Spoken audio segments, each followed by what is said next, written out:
नमस्ते। अच्छा, अगर आप इंडिया में अक्सर फ्लाइट्स लेते हैं तो एक बहुत बड़ी खबर है। एक ऐसा नया नियम आ रहा है जो हवाई यात्रा का पूरा तरीका ही बदल सकता है। और हाँ, इसके बारे में जानना तो बनता है। अरे ये तो हम सबके साथ हुआ है ना। फ्लाइट बुक की और फिर अपनी पसंद की सीट चुनने के लिए एक्स्ट्रा पैसे देने पड़ते हैं। बहुत गुस्सा आता है, लेकिन अब शायद एक राहत की खबर है। तो ये जो एक आम बात बन चुकी थी ना, वो अब भारत में बदलने वाली है। हवाई यात्रा में जो ये छिपी हुई लागत होती थी, उसे खत्म करने के लिए एक नया नियम आ रहा है। तो चलिए देखते हैं कि आखिर ये है क्या। तो यहाँ आता है एक नया पैसेंजर फ्रेंडली नियम। भारत के जो एविएशन रेगुलेटर हैं यानी डीजीसीए, उन्होंने 2026 के लिए एक बहुत बड़ा अपडेट पेश किया है। अब सवाल ये है कि इस नए नियम का मकसद क्या है। देखिए, बात बहुत सीधी है। हवाई यात्रा को और ज्यादा ट्रांसपेरेंट बनाना और ये जो हिडन कॉस्ट्स होती है ना, उन्हें खत्म करना। सच कहूं तो ये पैसेंजर्स के लिए एक बहुत बड़ी जीत है।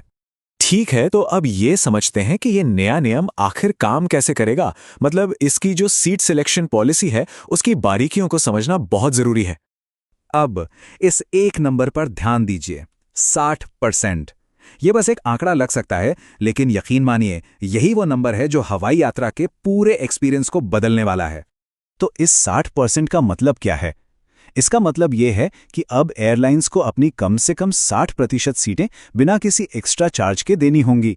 हाँ, बाकी जो 40% सीटें हैं वो प्रेफर्ड या प्रीमियम हो सकती हैं, जैसे कि ज्यादा लेग रूम वाली सीटें जिनके लिए वो चार्ज कर सकते हैं। तो ये जो 60% सीटें हैं ना, इन्हें टेक्निकली अनबंडल्ड सीट्स कहा जाता है। अब आसान भाषा में समझें तो ये वो सीटें हैं जिन्हें वेब चेक इन के टाइम बिना कोई एक्स्ट्रा पैसा दिए चुना जा सकता है। ये उन प्रेफर्ड सीटों से बिल्कुल अलग हैं जिनके लिए पेमेंट करनी पड़ती है। हाँ, एक बात बिल्कुल साफ कर देते हैं। इसका मतलब ये नहीं है कि फ्लाइट्स फ्री हो गईं। टिकट का जो प्राइस है वो तो देना ही पड़ेगा। बस फर्क इतना है कि अब कई सीटों को चुनने के लिए जेब से एक्स्ट्रा पैसे नहीं निकालने पड़ेंगे। तो अब जब भी कोई फ्लाइट बुक करेगा तो प्रोसेस कैसा होगा? देखिए, बहुत सिंपल है। पहले अपना फ्लाइट टिकट खरीदिए, फिर जब वेब चेक इन करेंगे तो जो भी अनबंडल्ड सीटें अवेलेबल हैं उनमें से कोई एक चुन लीजिए और बस। इसके लिए कोई भी एडिशनल फीस नहीं लगेगी। तो ठीक है, नियम तो समझ आ गया, लेकिन इसके फायदे और असर क्या होंगे? चलिए अब इस पर एक नजर डालते हैं कि ये पैसेंजर्स और एयरलाइंस दोनों के लिए क्या मायने रखता है। तो देखिए, पैसेंजर्स के लिए तो फायदे एकदम साफ हैं। जो परिवार साथ में ट्रैवल कर रहे हैं उनके लिए एक साथ बैठना आसान हो जाएगा, हिडन कॉस्ट कम हो जाएंगी और प्राइसिंग में ज्यादा ट्रांसपेरेंसी आएगी। वहीं दूसरी तरफ एयरलाइंस को सोचना होगा। हो सकता है कि बेस टिकट की कीमतें थोड़ी एडजस्ट हों या फिर उन्हें कमाई के लिए दूसरे तरीकों पर ज्यादा ध्यान देना पड़े। तो इस पूरी बातचीत का निचोड़ क्या है?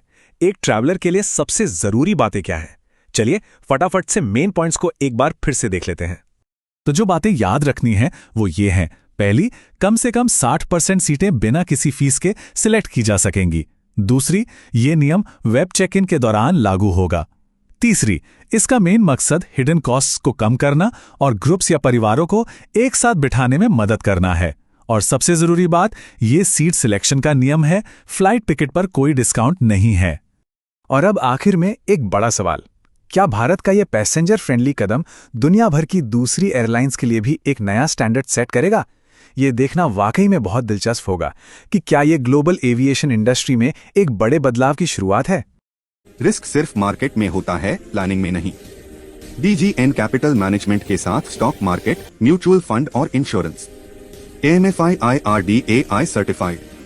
Your success our priority.